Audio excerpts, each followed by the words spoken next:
Are we recording? Is this thing on? Yes, it is. Welcome to RevOps 500, where we invite the world's top marketers to answer the tough questions facing growing organizations. Ooh, sounds important. I'm Sajeel Qureshi. And I'm Gil Pei. Join us as we dive deep into the world of RevOps. We'll be learning strategies and expertise from first-hand experience.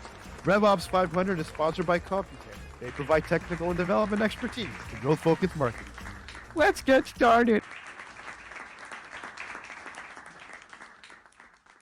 Hey everyone, Sajeel Qureshi here with another episode of RevOps 500, where we interview some of the world's greatest B2B tech marketers. Today, I can't tell you how excited I am. We have a very, very special guest. She's not just a marketer, she's a trendsetter. She's an SEO expert, an advertising specialist. She's a true leader in the field. She's got a big time, she's devoted her whole career to championing growth, and she's been, she's got relentless hustle, and those set her apart in this industry. She's won the Future Leader of the Year in Marketing within the Female Executive of the Year group in the 2022 Titan Women in Business Awards. Right now, she's a marketing director at Red Shark Digital. Alaina Corsini, welcome to RevOps 500. Thank you. That was such an introduction. I appreciate it. That was like the best one I think I've ever gotten. Well, it's your Wikipedia article, and it's right. Nobody else's. So right. So, well, thank you. Alaina, Yeah, and it's so great to be here. And yeah, just as you said, I'm Alaina. I'm marketing director at Red Shark Digital. We're a full service agency.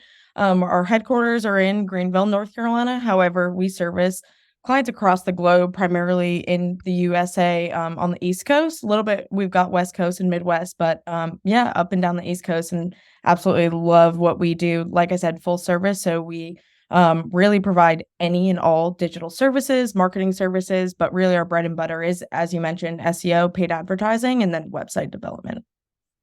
Man, yeah. So I mean, like that, and that kind of is a good entry point, because when you're in an agency, you see so many different things, businesses of different shapes and sizes, especially with RevOps. So Alaina, what is one RevOps myth that you can share from your time in the field so far?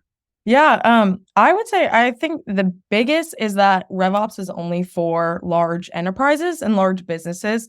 I think that RevOps really can truly benefit businesses of all sizes by improving the efficiency, collaboration, and then therefore improving revenue generation. I think that primarily when we think about RevOps, and especially thinking of a RevOps team, not every small business and or medium-sized business has the capability and or the bandwidth to allocate those resources specifically to RevOps and or a specific person who's, designated to those tasks. So I think taking that a step further and just recognizing that it's not just for those bigger organizations, but that all small businesses as well as medium-sized can benefit from improving their efficiency, because therefore it's going to generate increased revenue. Okay, so that's an interesting point. So you're saying RevOps is really not just for like a mid-market company with an internal market team. It could be for business of any shapes and size. So let's say you're a business of 2 or 3 people. How do you do RevOps in a small team like that? Yeah, and I think too, and that we will find a lot of times when we're working with a client or even prospecting, that is what we're working with, especially when they're just starting out. We work with a lot of clients who are in those growth stages. So they'll come to us, they only have 2 to 3, maybe even 5 people. And then by the end, within the next 2 to 3 years, they have a full team, they have 20, 25 people. And really that starting point is, again, recognizing that RevOps is that strategic approach to impact the company's revenue and aligning everyone who's on the team, whether or not it's 2 people, whether or not it's 50 people, whether or not it's 200 people. It's aligning everyone on the same message and on just getting on the same bus. Like everyone has a seat on the bus, getting all together and working collectively. I think is really just the biggest part of that. If you only have 3 people, there's a salesperson, there's a marketing person, and there's a customer service person, and hopefully your customer service person, if you only have 3 people, like all people are attributing to that, getting them all on the same page and taking a step back and saying, okay, we all generate revenue for the business, and we all have to take that understanding and aligning what we're working on together. Not just, okay, this isn't just marketing's job, this isn't just sales job, this isn't just customer service or operations, what have you. It's everyone's collective responsibility to attribute and to, significantly improve the revenue. So what if so I mean, that's a good point. Obviously in a small team, everybody is driving bottom line somehow, right? Mhm. Now, what if I mean, I mean, that you probably see this all the time. What if your salesperson is your main customer success manager and also your head of renewals, right? Like, because maybe Yeah, it's the founder or something like that. right. How does that work? Is it easier with dealing to implement RevOps that way, or is it harder?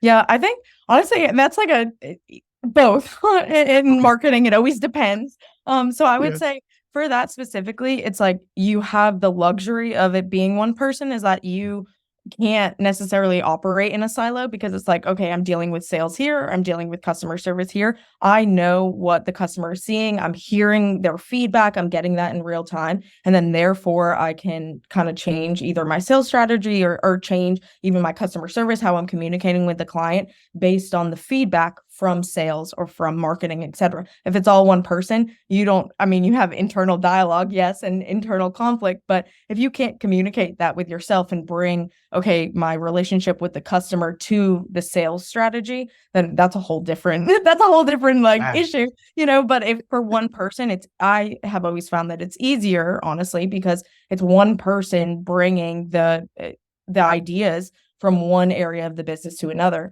I think with RevOps particularly, and almost, I don't want to say it's harder for larger organizations, but with larger and enterprise organizations, you have a marketing department, you have a sales department, you have, if you're lucky, you have a customer service department. A lot of times, sales and marketing and account managers take that grunt work, from customer service, which means you have teams, and with those teams, there are silos and there are miscommunication. I come from a communication background, so communication is huge too. It's huge to me, but it's also huge at Red Shark, and that's something that we kind of pride ourselves on is continuously improving our communication because that's the only way that you're going to get things across the finish line. If it's only one person, then that communication really should be happening in the moment and kind of reduces lag time. And then you can better in turn work on your strategy. If you have, that larger team, then you've got to be able to communicate properly. And if there is miscommunication, then that's a whole nother barrier that you have to get across in order to, impact the bottom line. So it's less politics if there's one person. If they're doing Right, two jobs, it's exactly. less Exactly. politics, less silos, less of Yeah. those sorts of things. Yeah. And I will say too on that, like one of my big things for my team is as we've expanded, it's like our marketing continues to get better because you're bringing in more ideas, you're bringing in new ideas, new ways of thinking. And I always think, having a diverse team is also good as well, but you've got to communicate and you have to have those processes and you have to have all of that already in advance and working In advance. fluidly with a small team before, okay, we can do this on a larger scale and we can grow to a larger scale as well. So if you have only like a small team like that, Alaina, what is like the the lowest hanging fruit? What's like the biggest opportunity that you guys see when you come into a company in that growth stage? What's the one? Yeah. What are the one or two kind of the quick wins you kind of I mean, you're an agency, you have to show that, right? In the next Right. 30, 60, 90 days, you have to show something, right? Otherwise, it's like, well, what are we paying you guys for? Right. So Right. what is that? What are those first quick wins that you show in a Right. RevOps context? Right. I would say specifically a lot of where, and this is the premise of RevOps, is that disconnect between sales and marketing. I think a lot of time those teams, even if it's even if it is one person, those are communicating or they're not communicating and they're operating in silos because and especially for marketers, how you want to be marketed to and how you expect to be marketed to is entirely different than what your consumer is. And so if you can take a step back and really understand who you're marketing to and really understand their pain points and their challenges and how to improve that, I think that for us is where a lot of because and two, we'll have a lot of prospects that come to us and they're switching agencies. They've been with an agency prior, but to your point, they've not shown any wins at all. And a lot of times it's because their messaging, their marketing is just totally disconnected from their sales process and or their sales representatives who have the intel on what's actually going on in their industry to then influence the marketing strategy.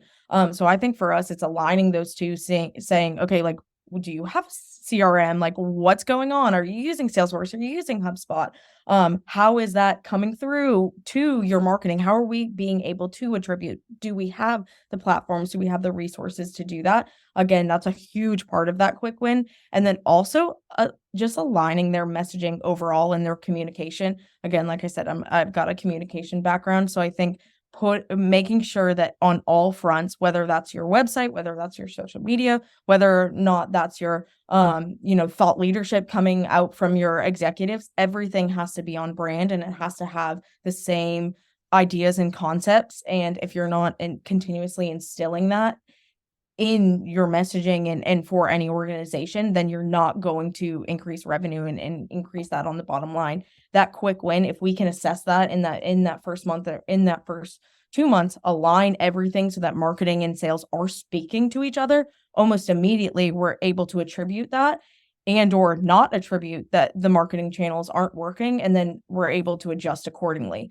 I think that's also just another area, is that very quickly, if we're able to record and measure and then take the data that we're seeing and then make those changes within the first 90 days, again, just like another quick win that we like to do. So let's talk about attribution then, because you brought it up. So how do you show like marketing and sales, alignment or attribution? Is there like some sort of statistic? Is it some sort of a conversation?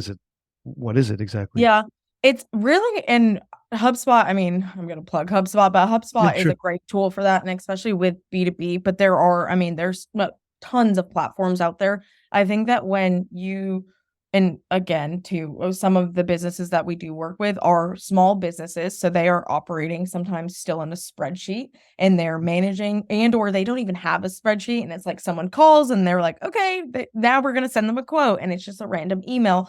But then being able to attribute that directly to the lead and or the phone call that's coming in, using a tool or a platform to do that is our number one recommendation, because you can do that manually. You can, attribute, but I don't want to say it's a lost cause, but you don't want to, and especially in this day and age, you don't want to spend time is money. You don't want someone to do that manual task when we could be using a HubSpot, when we could be using a different platform for that can do it automatically in the background. And then again, I think specifically it's bringing that all in one. So many times we will see that people do have Salesforce and they have HubSpot, and the two aren't integrated, or they're operating, like I said, in silo. The marketing team's operating in HubSpot, and then the sales team is operating in Salesforce. We know that we're bringing X amount of raw leads to the site. We know we're bringing, X amount of form fills or X amount of events or what have you. But sometimes we don't know, okay, what happens after the fact. Being able to have a software or a platform that does that for you. And then again, being able to analyze that data to say, okay, this marketing channel is working, or this marketing channel isn't working. It's not generating revenue. It's not past that just raw form fill or raw event to the site. Then we're able to, again, influence our strategy according to that. And if they don't have, so I guess one way to prove alignment is to make sure the CRM and the marketing efforts are connected, right? It is just to show that the website, if it's a website, if it's a LinkedIn channel, whatever the marketing is doing, exactly. If that demand is being captured and attributed to sales somehow, or being handed to sales somehow, that's one way of doing it. If they don't have a system, then you can put the system in, and that's another way of showing that, hey, look, we have them talking. Interesting. Exactly. And too, I think that is such a huge part of it. And again, when we're prospecting and back to that quick wins, it's like, okay, I need X amount of leads tomorrow, or I need to generate this amount of revenue by next month. And it's like, okay, well, let's take a step back and look at the process, look at where the leads are coming from, but then also what's actually generating revenue. We can't just, have a feeling of, oh, this is working, this isn't working. We need to be able to attribute it properly, and then be able to make our changes based on that data. And if we're not, and if we don't have that capability, then it's like, we know as well, it's okay, we can deliver you leads, we can deliver you digital leads, but past that, if we don't have that data, if we don't have access to that data, and or if everything's not working together, if it's all working, separately in silos, then you're not going to have as as a successful of a campaign, and or like as much revenue as you could if everything was aligned, and or at least communicating in one place. Got it. Got it. And so let's talk about like this setting all this up. Like there's a lot of technical work involved. I mean, is that like the most difficult piece of the process, or what kind of things that, at the agency keep you guys, losing sleep, on the technical challenges? What are some of those that you can kind of share? Yeah. I think for the technical side of things, I think because every client is a little different, we can, I don't want to say rinse and repeat, but there are certain processes and Mm, certain strategies and certain plans that you can rinse and repeat. And there are frameworks as well that it's like, okay, we know this is tale as old as time. Like it will work. And having that strategy in place is really important. I think it's more so during that discovery phase. So again, as you mentioned, that during that quick win phase of, hey, let's understand the business, understand the target market, understand mhm, their processes, like what the handoff from marketing to sales, what happens after they submit a form on the site, or they call, who's the person who answers the phone. What is their process after? Do they have to manually input it into Salesforce? Are they putting it into a spreadsheet? Like, what is that process? I think the technical implementation is almost easy because it's like, okay, we can implement it after. It's that rinse and repeat process, but it's understanding the components and the target market and the business of what has to go into place in that technical implementation. So I think the actual mm, logistics and like the execution of the technical implementation, that's easy because it's a I don't want to say just a how-to document, but it's a yeah. how-to. It's understanding, and it's how to strategically take the objectives of the business, the target market, that how to market to them, and then be able to translate that into a process that's going to work for both sales, marketing, and the customer service teams. So Lane, like, sales and marketing, sure. I mean, if you talk about understanding a business, yeah, they all kind of will. I mean, there are, like you said, there are certain common components. Like it could be Mhm. website, it could be email, it could be social media, it could be whatever, right? Podcasting, whatever.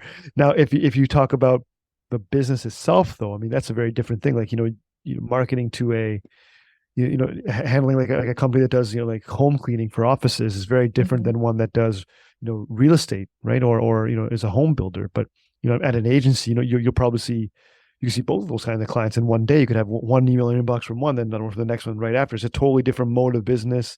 One is about cleaning a Right. house, one's about building a house, right? That's the only thing they have in common. Right. And so obviously understanding those businesses is very different, right? I mean, Mhm. what's operationally involved, what the customer success part of Right. it needs. Right. So how does that all fit in? How do you understand these different businesses, shapes, sizes, everything? That's got to be a huge endeavor. Yeah, yeah. I will say, that definitely is our minds are running a mile a minute, I will say. And there again, although there are some, like every client is different, as you mentioned, Mm, there are fundamentals, and there are fundamentals of these, I mean, sales and marketing, that it's like you have to have.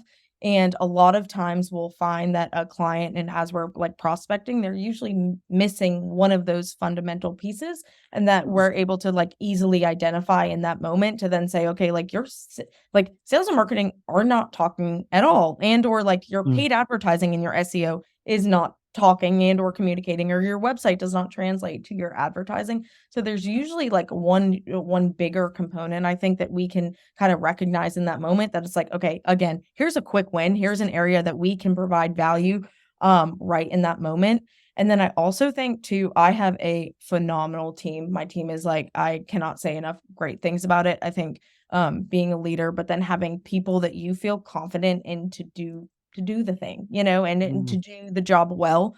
We are niche. I wouldn't say we're like super, super niche down, but I have our SEO team, our pay team, our social team, our HubSpot team, who are niched in their specific area and their specific marketing channel of expertise.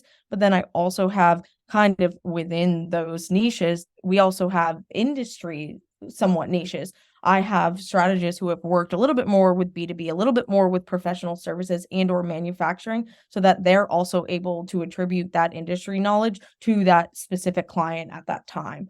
So we do try, and especially with our like content creation, I have, and I'm thinking of one of our copywriters in general, she's killer at healthcare and just getting and being able to translate that authority in that moment. I think healthcare copywriting, it's a very specific niche. I think that people can do it well, and or it can be very dry and just, okay, here's the information, but she does it exceptionally well. So when we do get healthcare, she's kind of the person that will give those tasks to, and or the copywriting, etc. So I Okay. think that's also another thing. It's having those fundamentals in place. Okay, these fundamentals of marketing, this omni-channel approach, it applies to everyone. You've got to be Yeah. everywhere right now.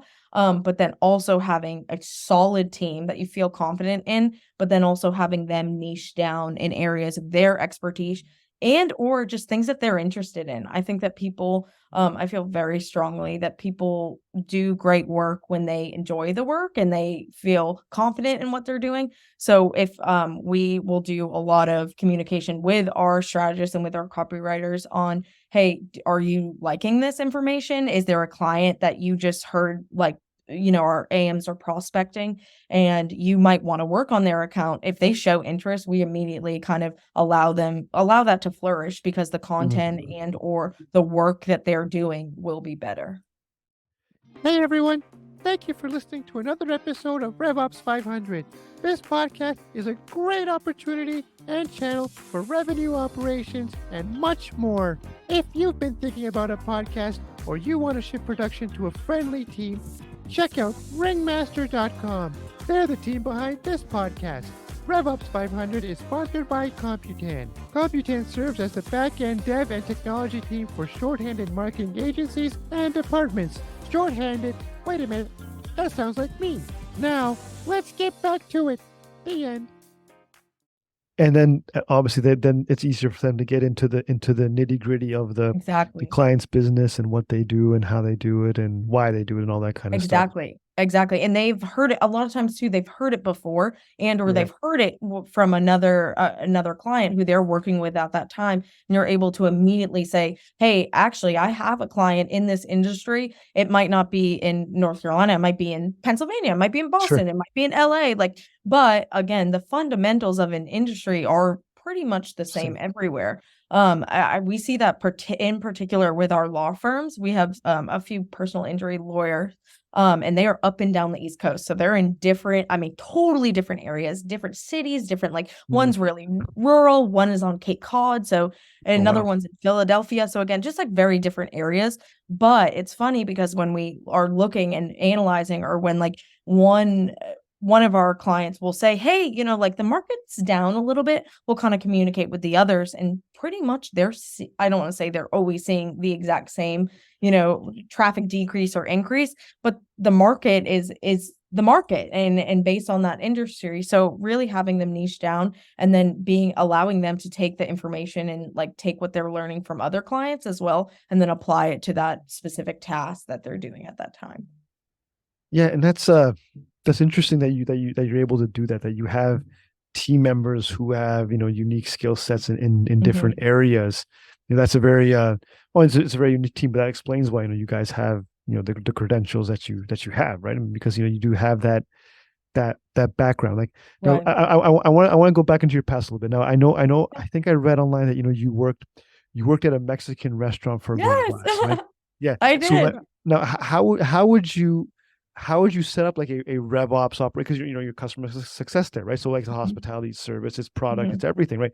How would you set up a customer? How would you set up a RevOps operation, a revenue operations operation at a business like that? Would it be different than what you typically see, or would it be the same with the fundamentals, those 3 or 4 things that you talk about? What do you think?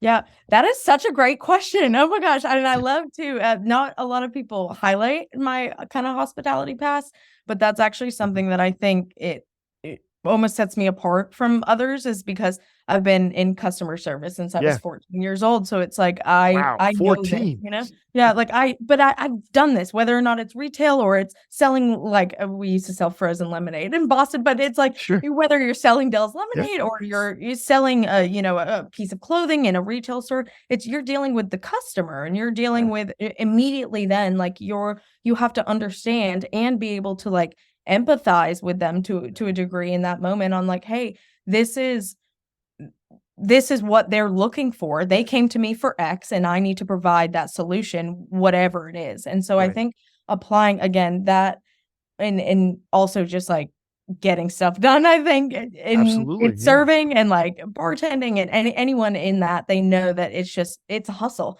and being, and sometimes too, it's not always roses, it's not always rainbows and butterflies, but you still have to show up and you still have to do what you can for the client and or the customer or the person in front of you. So I think if I were to kind of take a step back and go back into it, just a Mexican restaurant and say, hey, I want to generate revenue. I think that is truly where I would start, is listening to the customers.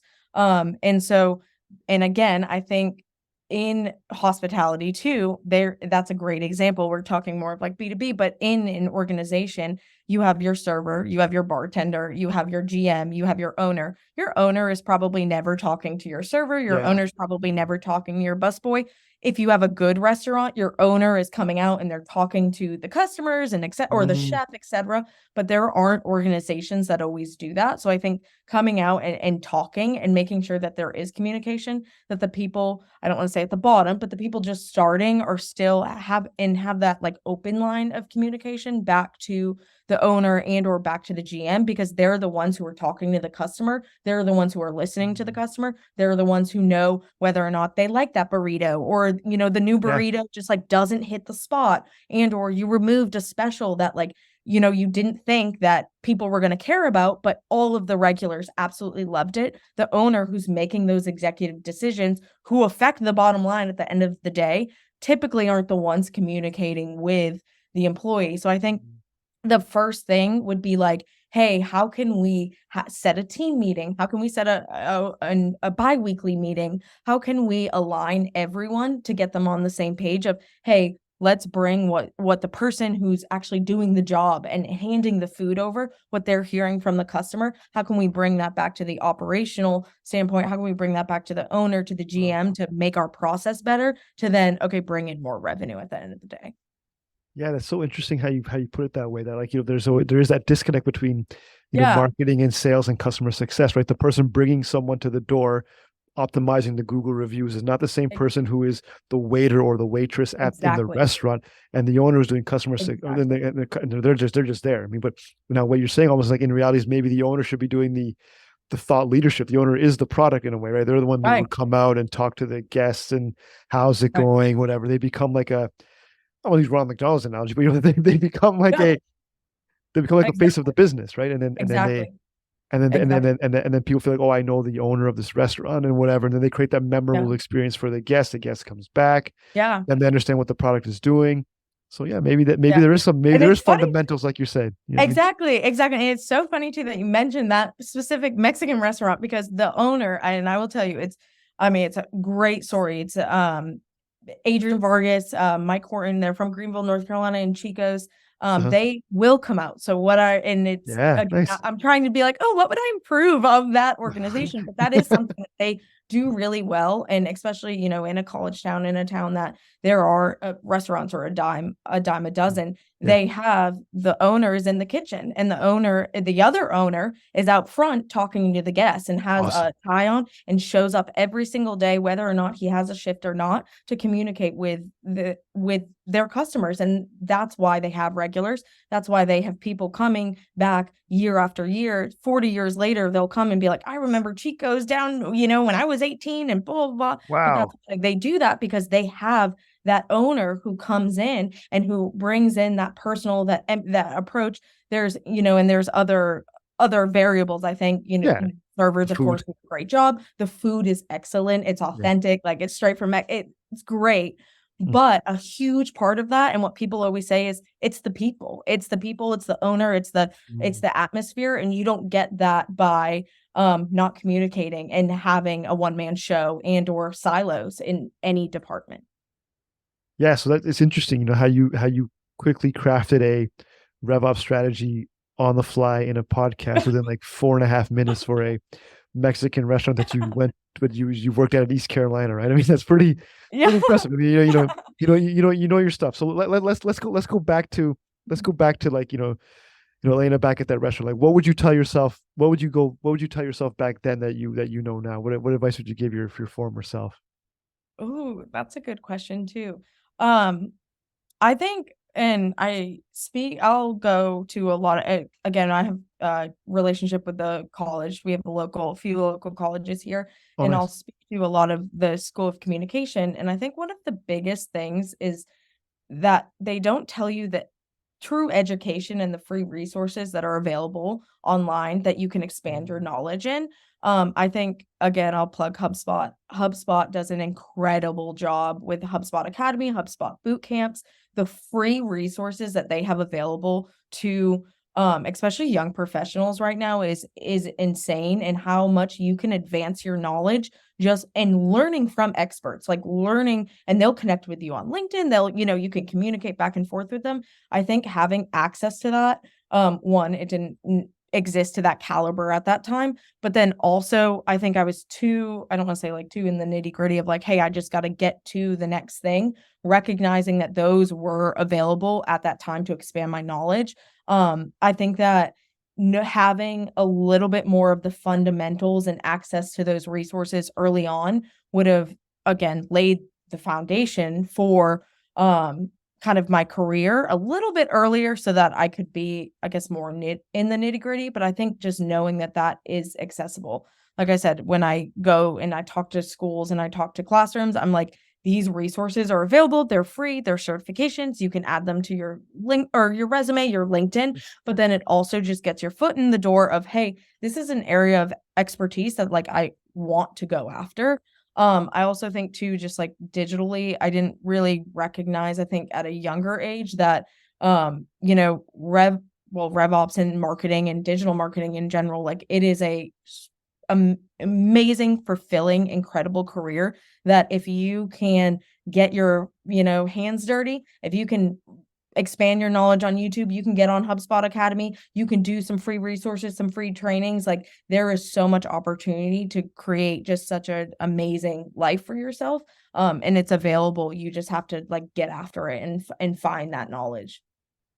Yeah, I mean, and that's so true, right? I mean, it's multiple things, right? It's self-serving for HubSpot, obviously, because it gives people an Right, introduction to the right, company, and then also the other side of it is that, but the content is good. You do learn things, and you do pick up fundamentals in marketing that maybe you don't learn in a classroom or something like that. right, Modern marketing tactics, what other people are doing, and they help some understand how they're being marketed to as well. So right, those are right. good things. So that's the past. Now, where do you see the future of RevOps going, or even the agency itself, Red Shark? What's the future looking like for everything?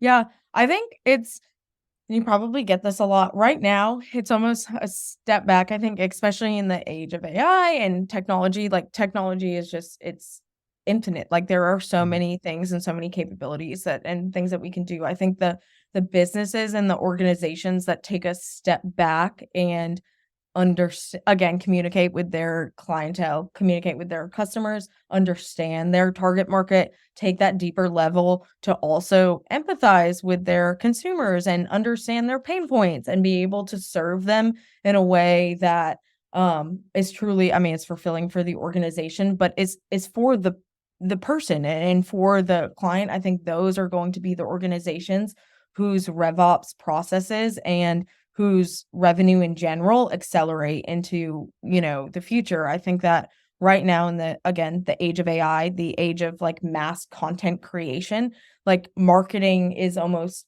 easier than ever before, which then makes it more difficult than ever before because Yeah. at a mass scale, anyone can create a blog, anyone can create a resource, anyone can create you can go to ChatGPT right now and say, create me a Mexican RevOps strategy and it'll give you something, but it doesn't have that human experience. It doesn't have my experience of actually physically working in the hospitality industry for 10 Mhm. years. Like it doesn't have those the human eyes and the personalization to it that you know AI and technology can't do. So I think that the organizations truly that take a moment to understand and just communicate and humanize and still understand, okay, the fundamentals of marketing, or we are trying to provide a solution to someone that that they're looking for it, and we're trying to solve a problem for them, and just really like holding on to that, and then finding strategies, finding ways to listen are going to be, again, the organizations that succeed in the future. So you still, I mean, it sounds like you feel that while AI is a big part of the future of RevOps and most industries, there still will be the need for, thought leadership, human element, Oh yeah. unique perspective. So let's talk a bit more about that. Like, who are some of like the mentors in RevOps or marketing that you kind of looked up to now or in the past or anything like that? Can you name drop a little bit on that for us? Yeah. I did Connor Jeffers from Aptitude 8, and then Sure. Jen Shout out to Bergeron Connor, yeah. from Remotish. Yeah. Mm. Phenomenal. And I would say, I did the RevOps boot camp with both of them a few years ago, and they are just, the way that they position it, I think, is just so, it makes you take a step back and say, wait, RevOps is it's everything. Like, you don't need a team for it. You don't even need to say like, hey, we need to implement RevOps. Like, yes, of course, if you have the bandwidth and you have the capability to do that, that's absolutely like amazing and incredible, but not every organization has that. When everyone takes a step back and says like, okay, the responsibility of driving revenue for the company is the marketing director's responsibility. It's also the CEO's responsibility, and the COOs and the sales directors, and our SEO lead and our paid lead. So when you strip that back and you understand that, and it's eye-opening, because it's like, and I think for us in general, having really learned specifically from them, and Jen in particular also does a great job, I think, with her LinkedIn post. She has exceptional content, a lot on the documentation process. I think the documentation part of RevOps is always bypassed, because it's like, oh, we can't do it. Like, we don't have time to do it. We just have to launch the campaign. We just have to launch. No. If you stop, if you slow down, then you can speed back up. I think that documentation process is such a key part of it. So I would say those two are really just excellent in the space. And then I think not particularly RevOps, but AI, Megan Anderson, she's the head of marketing at Jasper. Just phenomenal in the way that she brings, I think, even like revenue to content, and the idea of, hey, what everyone's doing is going to influence the bottom line, and especially with marketing.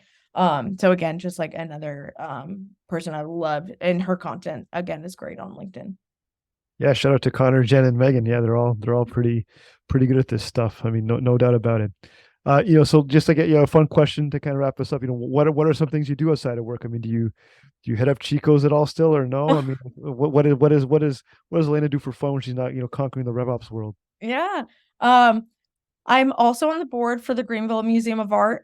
So I love, again, just serving. I think art is a huge part of marketing. You literally can't have it without that. So I enjoy that. That takes up a good chunk of my time. And then I also a mom. I have a 2-year-old son, a 7-year-old stepson. So that I will say they keep me pretty busy outside of work. Absolutely. And then also just, again, going back on like and I hate to say, this kind of sounds like a nerd, but the education side of things, I'm always trying to expand my knowledge, because I think, and especially in marketing and sales in particular, like things are always changing. It's great that I have a team that's niched down, because they're able to expand directly in that specific service or channel even more than I can. So I really like to use that time, even again outside, to learn about things that maybe aren't directly related to marketing, but again, still pertain to the overall driving revenue for the business. Yeah, and those are good hobbies. Art and education and family life, right? I mean, what's what could be more fulfilling than those three, right? And Chico's sometimes. I still go to Chico's. There you go. And sometimes you go back, right? You have to represent, Always. right? That's how it is. Well, like Alaina, this has been an amazing conversation. I mean, we talked about the fundamentals. We talked about how RevOps is not just for the big sharks, but the small ones too. I mean, pun intended, Red Shark Digital. I was just gonna say, love it. Yeah. And then we just we learned a lot about you. So I mean, why don't you tell us a bit more about Red Shark Digital and where people can connect with you some more? Yeah. So like I said, we're a full service agency. You can find us redsharkdigital.com. We're pretty active on Instagram, LinkedIn, Facebook. You can also find me on LinkedIn. Please connect with me. I always love just getting new connections and then getting to talk marketing, excuse me, it's, something I'm so passionate about. So I love connecting with other individuals who feel the same. So yeah. Yeah, Alaina, and like I was just kind of saying, it was an amazing conversation. You showed us how RevOps is not just for big businesses, also for small ones too. And at Red Shark, you guys see them in different shapes and sizes. We talked about the future of where RevOps is going. It's still going to be thought leadership and those things. And of course, we crafted a RevOps strategy for Chico's. So it was Yeah. all in a I good know I 40 need to minutes. call him up. Yeah, all in a good 40 minutes. So I appreciate you making the time to to break bread with me on this one today. So thanks a lot. Of course. Yeah. Thank you so much. Have a great rest of your day. Yeah, thanks a lot. And this has been another episode of RevOps 500, and we'll see you guys next time. Take care. And that wraps up another episode of RevOps 500. Thanks for joining. For show notes and other episodes, visit us at RevOps500.com. RevOps 500 is sponsored by CompuCare, providing technical and development expertise to growth-focused marketing teams.